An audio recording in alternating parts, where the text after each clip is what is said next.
Fear is a funny thing. Part 5 by PestilencexFox. Alina's blood was still covering my face, making it harder to see than it already was as I rounded the corners in this underground labyrinth. I couldn't get the sight of her face out of my head, panic mixed with dread, but I did my best to not focus on it for too long.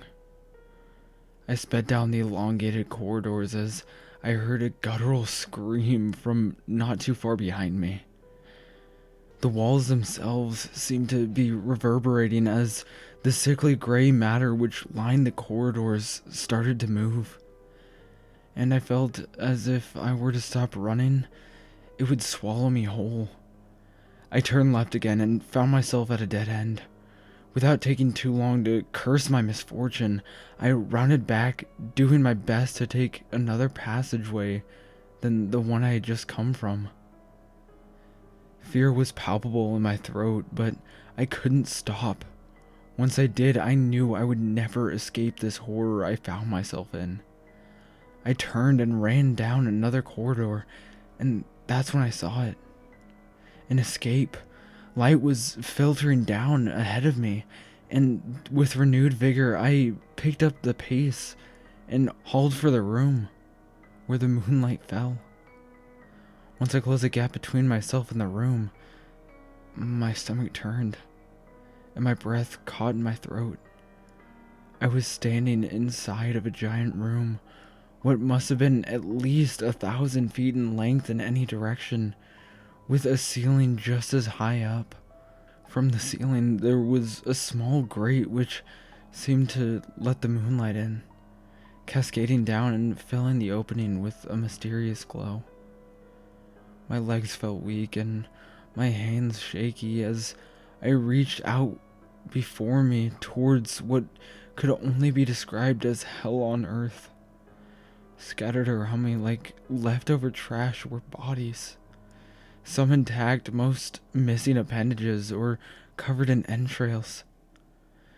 Strewn about like discarded leftovers.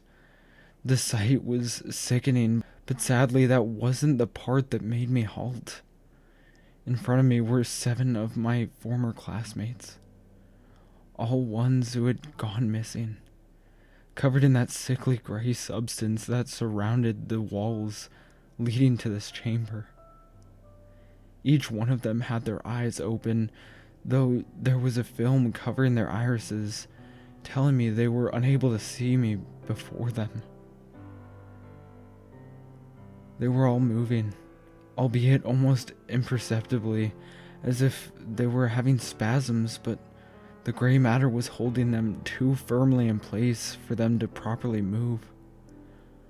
One of the girls' mouths hung open, with the gray substance starting to grow and tunnel inside of it, forcing her jaws open in what appeared to be a scream that never subsided. I shuddered as I moved closer to examine them, and found that the gray lining was more volatile here than it had been anywhere else in the labyrinth. Suddenly I heard another scream, this one much closer than the last few I'd heard. Fear made the hairs on my arms stand up on end as I began to look around the room for some sort of escape. I didn't know for sure, but I believed I was in some sort of nest, and these 7 missing students were either hosting some sort of offspring or becoming it themselves. Either way, I was determined to leave. I darted to the side of the room and began inspecting the walls, hoping there would be any exit besides the passage that I entered from. But alas, it seemed as if this room was a dead end. I found a giant rusted valve handle off to the side, with a heavily rusted chain securing it in place. Above the valve were the words, "water release." And that's when I noticed the giant grated drain in the middle of the room, which had been filled and blocked by the gray substance. I started to hear pounding footsteps draw near, so I grabbed a pipe laying nearby and wedged it inside the handle, pulling with all my might to try and get the valve to turn. With everything I had inside of me, and then some, I forced the rusted valve and chain to start to give way and turn. But as I started to make headway, I heard another scream, and my head snapped to the side, staring at the abomination slamming a giant metal door to the entryway shut as it cornered me in its nest. It stood at nearly 7 feet tall and began to march towards me menacingly as I jumped up and put all of my weight onto the valve, causing the chain to snap and the wheel to turn rapidly. Above us, 4 doors swung open and hundreds of gallons of water began cascading down into the room. The creature let out a guttural scream, dwarfing anything else I had heard the entire night, as I started to thrash about, quickly being surrounded by water which was now spilling down from every direction. I tried to lower myself as much as I could into the water, which was already waist high, to try and conceal my location. I saw the creature thrash and stomp about, distraught over the quickly rising water which was now beginning to engulf my former classmates entirely. The torrent of liquid continued spilling down when I realized that the creature was not making any effort to try to swim, because it was unable to. At this point, I was doing everything in my power to scale the wall as the water rose, when the creature started moving towards me at a hurried pace. I had nothing to hoist myself higher with, and the creature was closing in. The water finally engulfed the monster as it drew close to me, but not by enough to stop it from being able to reach out and grasp my leg. I screamed and tried to kick it away from me, but its grasp was too strong and the water began to now swallow me as the creature pulled me further down into the depths of the rising tide. In that moment, I remembered the pocket knife I had brandished against Alina and quickly grabbed it. With a swift motion, I flipped it open and rammed it repeatedly into the creature's neck, desperate to loosen its grasp on me.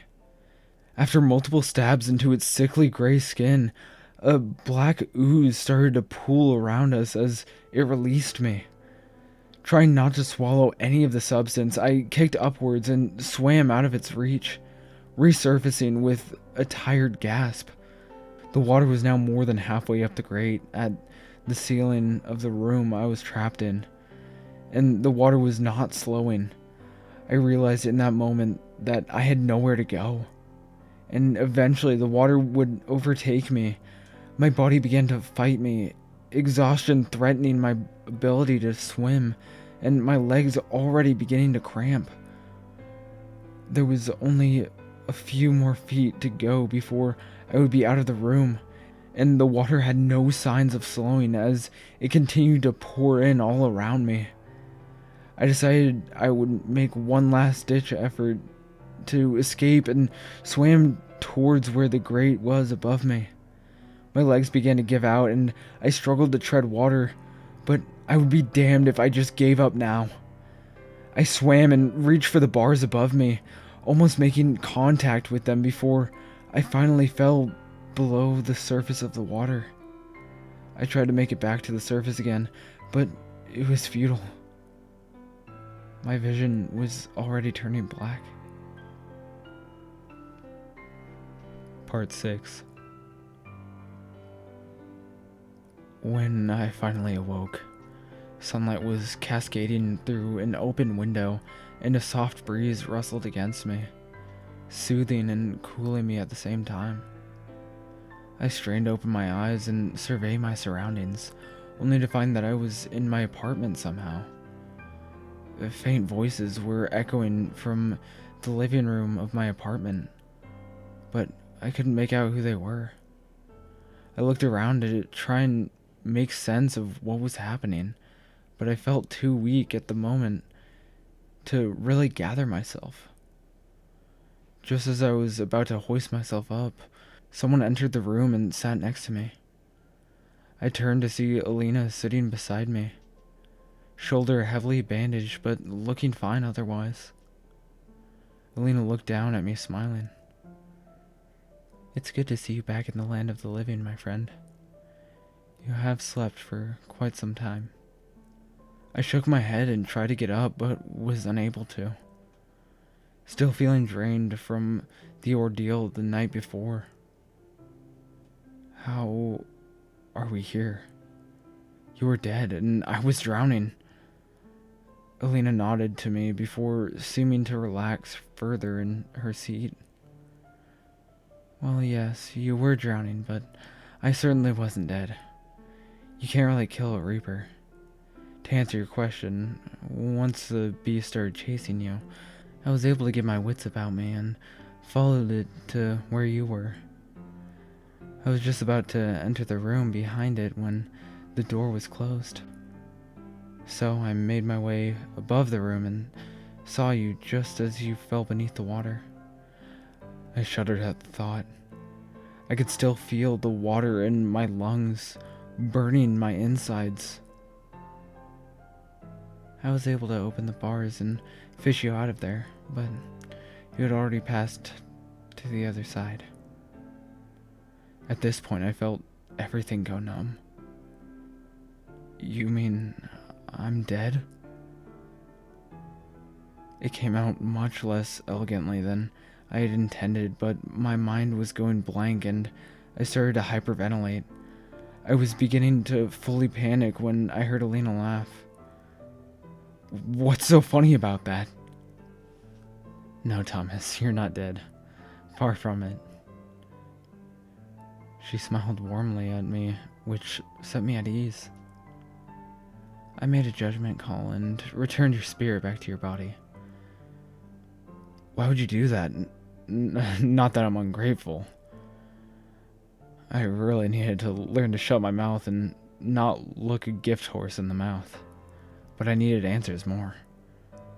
"You died in the service to a higher calling, one that you should have never been wrapped up in to begin with. It is certainly unusual, but your time has not yet come. There are many more important things for you to do before you pass on to the other side for good." Alina then stood up and looked down upon me.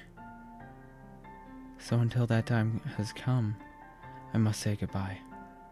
It was a pleasure to meet you, Thomas." "Wait, what do you mean goodbye? And what am I supposed to do?" Questions were buzzing in my head, but Alina shook her head, telling me I wouldn't be getting answers anytime soon. "Sorry, Thomas, but this is for you to find out.